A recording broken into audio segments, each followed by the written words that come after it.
So let's start, Dipti, I think. Okay, Okay. So first of all, thank you everyone for joining. Together we can. This is the second session. Intention is that we have to join our hands together. We have to support each other and all businesses, and we have to go forward. I will not take much of your time. I would like to welcome Dipti Mishri Kotkar, licensed Illinois real estate broker, and she will be talking on real estate essentials and current market. So let's welcome Dipti.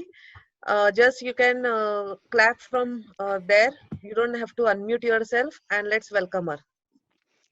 thank you. Thank you, everyone. Thank you, Vidya. Hello, everyone. As Vidya just introduced me, I'm Dipti Mishri Kotkar. I'm so happy to see you all here. I'll start with my presentation. Please keep yourself unmuted. Later on, I'll give you all time to ask any questions that you have so that it would be easier for everyone. So first of all, I would like to thank Vidya Joshi for giving me this opportunity and for creating this wonderful group. Together we can, and giving us a platform to showcase what we do and encourage us to promote our enterprise. I would also like to thank all of you for taking out time from our busy schedule and being here on a working day. So today I'll be talking about real estate essentials and current market. Before I start, I thought I would share a little bit about myself. For those whom I haven't had a pleasure to meet yet, I completed my master's in commerce from Pune University. Then in 2012, got my real estate bachelor's in education license, and I have been teaching ever since. When we bought a house here, I felt there are many small things that we as buyers and sellers don't know. It is completely different from what we see in India, and I wanted to be there to help and guide others along the way. I was always interested in real estate, and that is how I got hooked. And as they say, teachers make great real estate agents. I was so excited to get into real estate, and when I was looking for a place to join, I realized that Baron Warner was the right choice for me. Therefore, let me tell you a little bit about Baron Warner. It is 165 years old company built on the family values and the culture of doing the right thing. It is evident by 8 consecutive years of winning the top workplace in Chicago. It is the oldest primarily owned brokerage in the country and the largest, most successful independent brokerage in Chicagoland area and ranked number 12 nationally. Baron Warner's history is part of Chicago's history. Over those 165 years, they have been through a lot. The Civil War, Chicago fire, 1918 flu pandemic, the Depression, and so many other things. And now, this COVID-19. So when people come to know that I'm a real estate agent, the first question that they always ask me is, how's the market? How's the market? You know, that's a question that's on everyone's mind. And it changes weekly and even day by day. As you can imagine, there are lots of news, stories, and opinions out there about the real estate market. But what I am finding is that some of my buyers and sellers have put their moving plans on hold. Temporarily though, because they feel uncertain, they are not sure how the market is going to be and whether it is the right time for them. And it is totally understandable. Then there are those that look at this crazy situation and in spite of it have said, this doesn't change my plan to move. Or they must move. Maybe they need a bigger house because they are expecting, or they are moving away for a job. Some even look at it as an opportunity with lower rates, less competition, so they get a better price and they decide they are going forward anyway. There isn't a right or a wrong answer. Whatever the decision, it just needs to be the right decision for their family. And either way, I'm here to help. The second thing that people feel right now is, when is this economy going to fully recover? What is going to happen after we get out of the stay at home order, or when we start moving outside? Do we really know? No, we don't. But everyone worries about what this means to the housing market and economy. And some may compare it to 2008, but we see that the factors at play are not the same. If you are on my Facebook page, you must have read the articles I post. If not, then please go to my Realtor Facebook page and like it so you can get all the updated news and market stats. So you would realize that what was happening in 2008 was very different than what is happening right now. During that time, people bought houses for crazy rates. For example, if a house was selling for 5 lakh, the realtor would think, oh, let me just put 530 and see what would happen. And then too, he would get multiple offers on the house. And this is what the way the prices were crazily going up. The lenders did not check if the person was if the person really had the money to pay off the loans, and they just gave away loans to whoever came. And that's why it went so high and crashed during that time. But it is very different now. It is not the same. So let's go and see how the economy is doing right now. So if you see here, we have the sellers traffic and we have the buyers traffic for the month of Feb and March.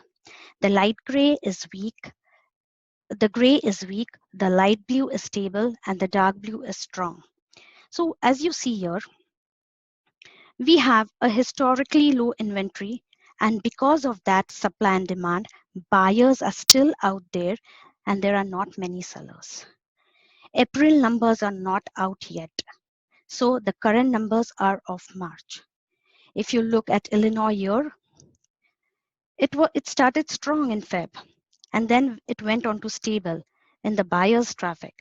But for the sellers, it was stable, but it has gone to a weak position. So this would just mean that the sellers have decided not to put up their houses on market right now, wait and see what happens. And the buyers have also put some of their plans on hold and have decided, let's see what happens. And then we go ahead and then we decide what we want to do. If we want to buy or we want to just still wait. So the impact of COVID-19 to real estate showings in the whole of North America.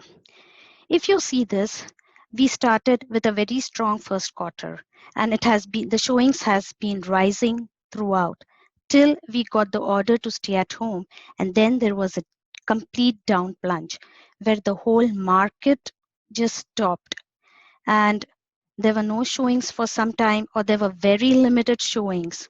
And then now you see that the market has again slowly started rising back. This is due to all the innovative ideas that people have come out with for the showings. So here we see that we are going towards, we are increasing, we are going and we are having more showings in the whole of North America. Let's take a look at the Chicagoland market. So the graph out here, the green one shows the 2019 market. That was 2019 closed listings, and the blue represents 2020 current market. Keeping in mind that the average closing time for a house is 45 days, we see that here we saw a good start. Here also we have continuously been having closings. And now we see that the market is a little down out here in the first week of May, from May 4th to May 11th. So what does this mean? This was 45 days out here. That was a time when the COVID situation came and the governor gave his executive order of staying at home. And because of that, the closings have gone down because there were not much showings during that time. But if you see, though we had to stay at home, there have been continuously closings going on because we found a way to do everything virtual. As realtors are essential services in Illinois, we have been continuously working. So the first quarter for the contracts was strong. Out here, we see that we were at stay-at-home order. The buyers and the sellers decided that they wanted to take a break, or they just want to wait and see what is happening with the market. And this is where over here where you see that everything has been level. The contracts were at a particular level and they were not going down or not coming up. And now as we go further into April and May, we see that again the contracts have started increasing. So market is again coming back to normalize in spite of everything that's been happening.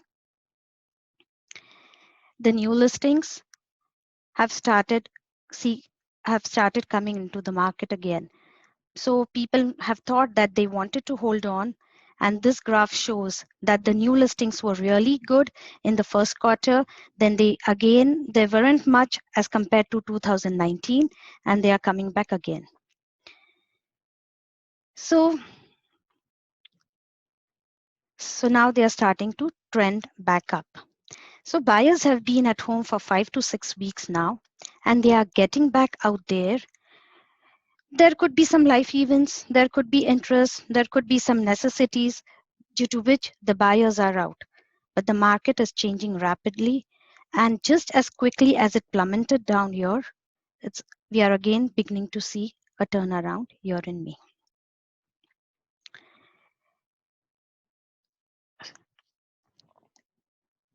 Okay, and as the sellers are again coming out into the market, so they may have had their listings on temporary hold for some time, but now they are also coming out and they are putting an active status for that.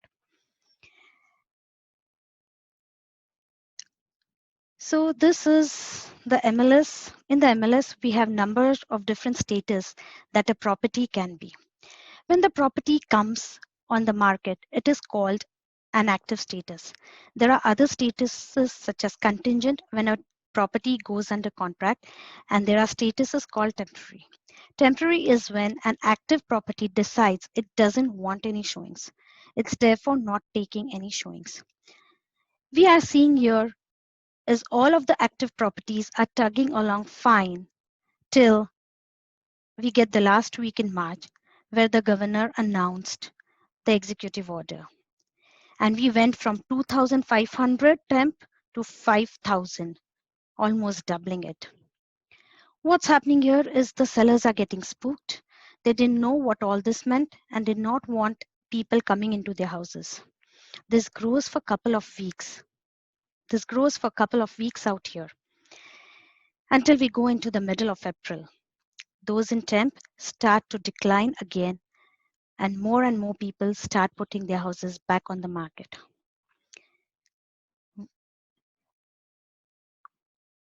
Once they had better understanding of what's happening. There are almost 11,000 houses between the PLN and the temp combined.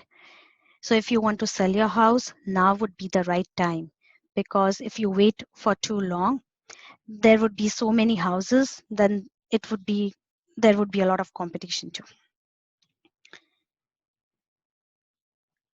The open houses. Here you get of what's happening with the open houses.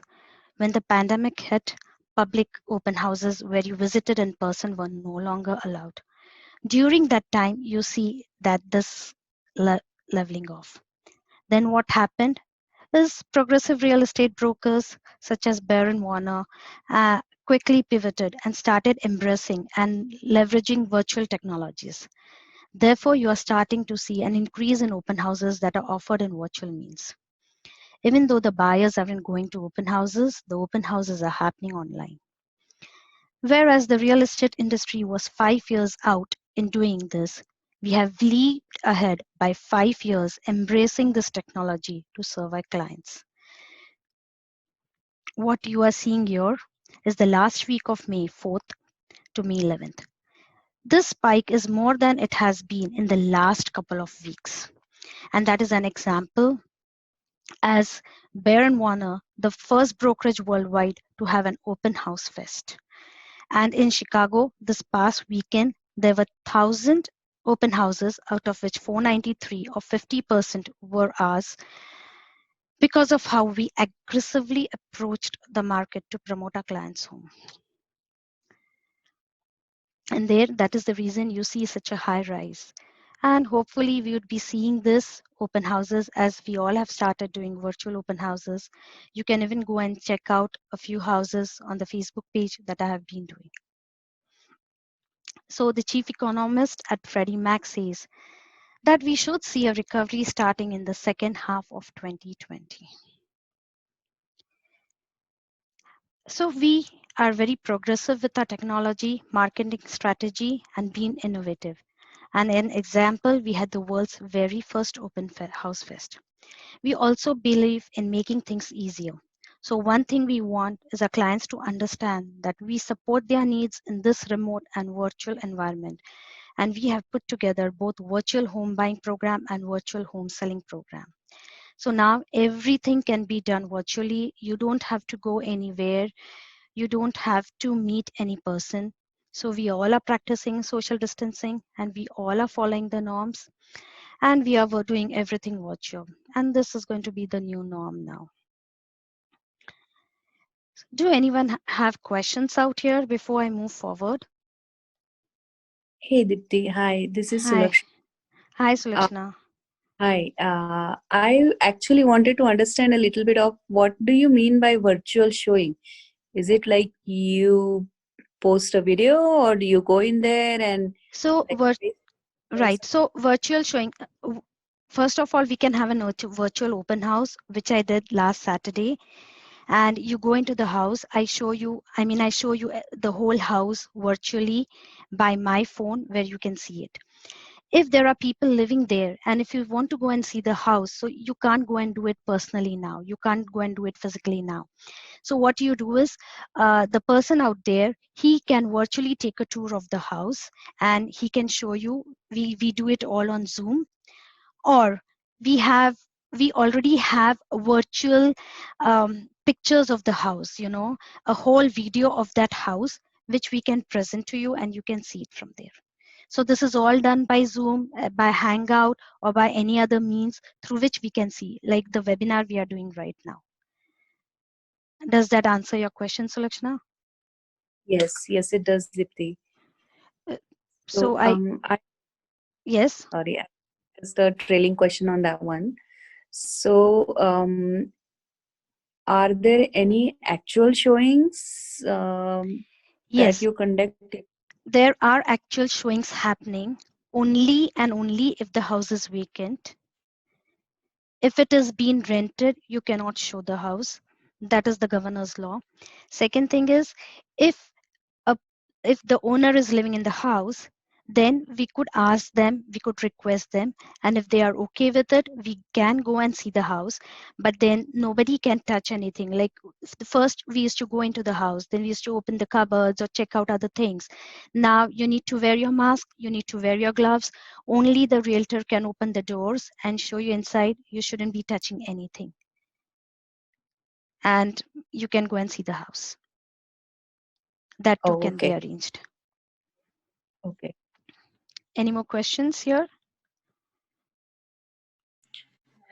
Yeah, Dipti. So basically, current trend is good for selling or buying.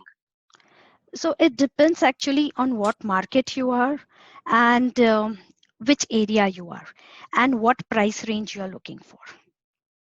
So if you are, say, in a price range which is really very high, and if that area, according to the stats of that area, if the houses out there are not selling, then it would be difficult.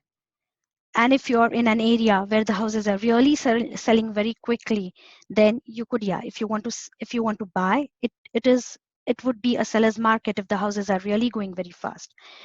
But if you want to sell, and if it is a seller's market, so it's good for you, as you could get multiple offers on the same house. So it depends actually on what area, it depends on what price point that you're looking for. I'm sorry, I didn't get who asked that question.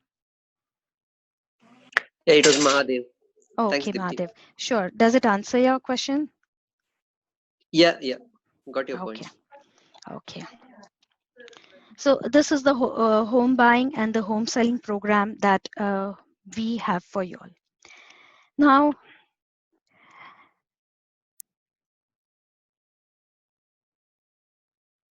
so as buyers, there are a few things that we really need to keep in mind.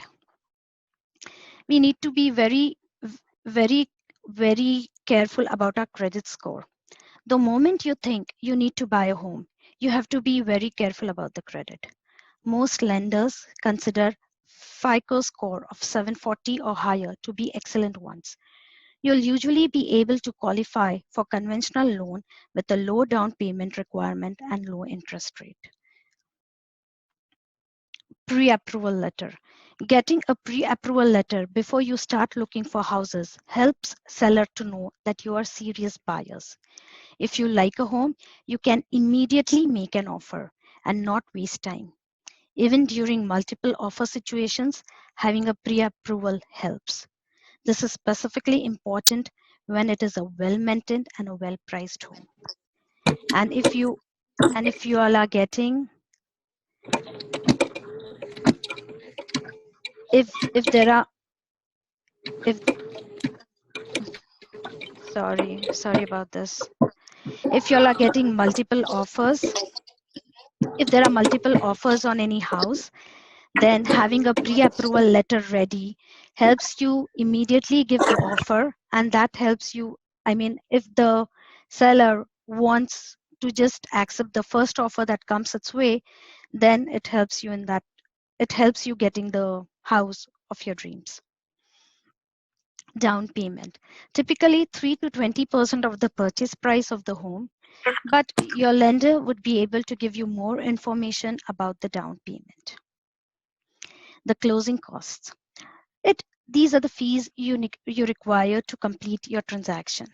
It includes down payment, lender fee, attorney fee, closing fee, title insurance, and etc.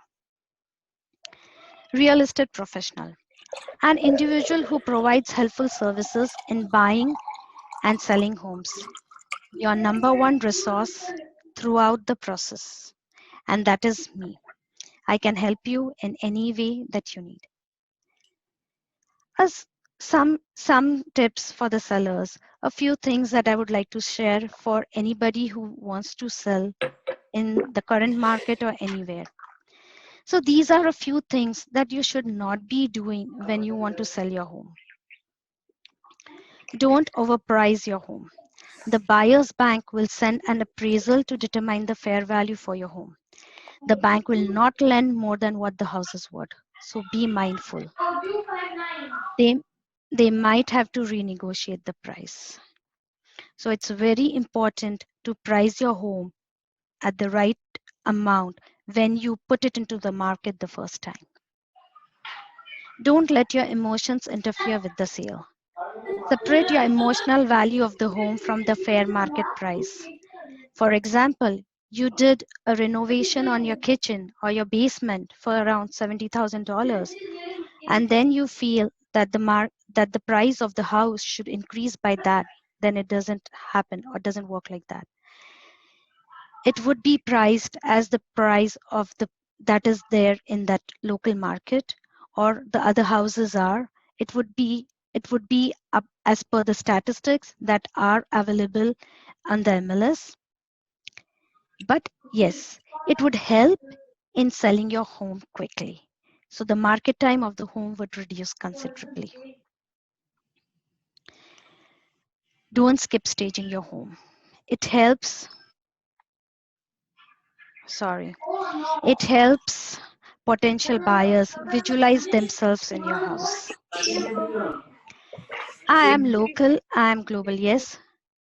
Sorry to interrupt you. Can you mute that? I think one mic is on. Just mute it from your side.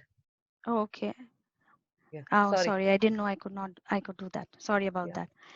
I'm local, I'm global. Though I'm licensed in Illinois, I can help you anywhere by connecting you to the best agent and always been there to help in any way. I cater to Chicagoland area with focus on Lake County and northern part of Cook County and specialize in Stevenson School District and Vernon Hills School District areas. Send me an email with your name and number to receive regular market analysis of the areas of your interest, to receive buyers and sellers guide, and connect with my Facebook page to get regular update. This is a little information about me. So anyone has any questions out here?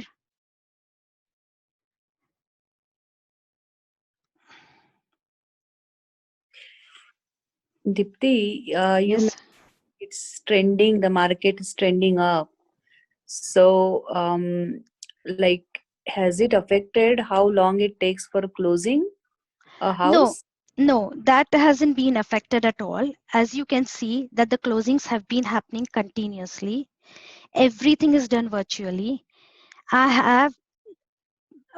have even clients who are not going to signing their papers anymore. Everything is just done on DocuSign or other apps that we have, and everything just goes to the title, they sign, and things are delivered from there.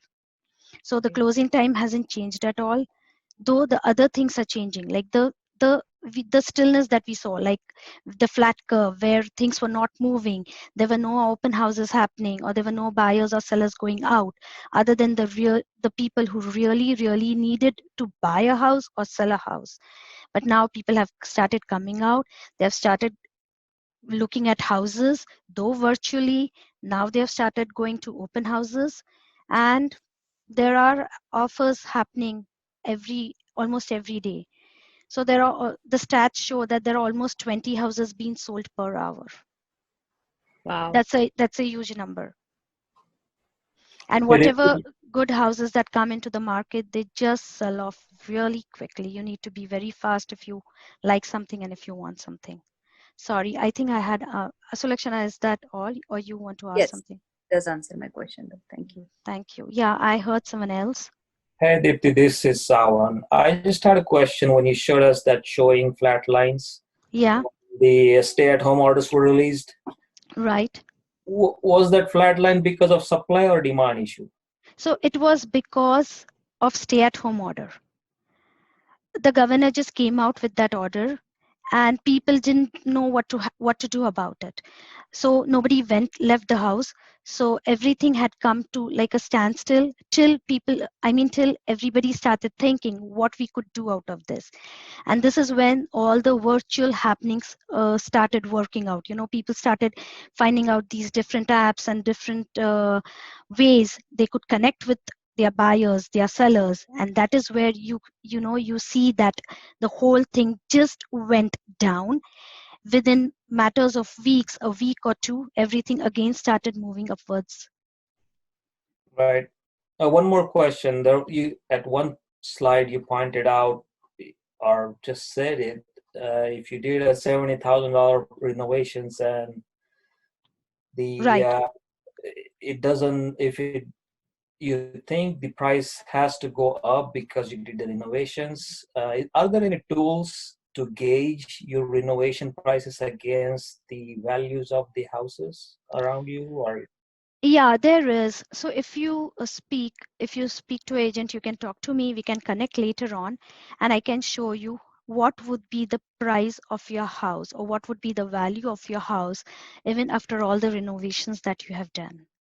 There are right, statistics which show us that we can find out what would be the value, what renovations you have done in the house, and how that helps you. So you can even go out here, click here to price your home. If you click up there, you would be able to put in all the information yourself and see what's happening. okay. Hello, Dipti. Hi, Dipti. Hello. Yeah. Uh, um, like you were explaining about house values and everything. Right. What about real estate? What about commercial market?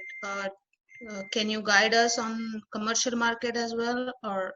Yeah, I can guide you on the commercial market as well. Um, we don't have much time for me to discuss everything about commercial market, but we could meet separately, we could connect, and there I could help you with whatever questions you have. But commercial market, we actually don't know what's going to happen right now.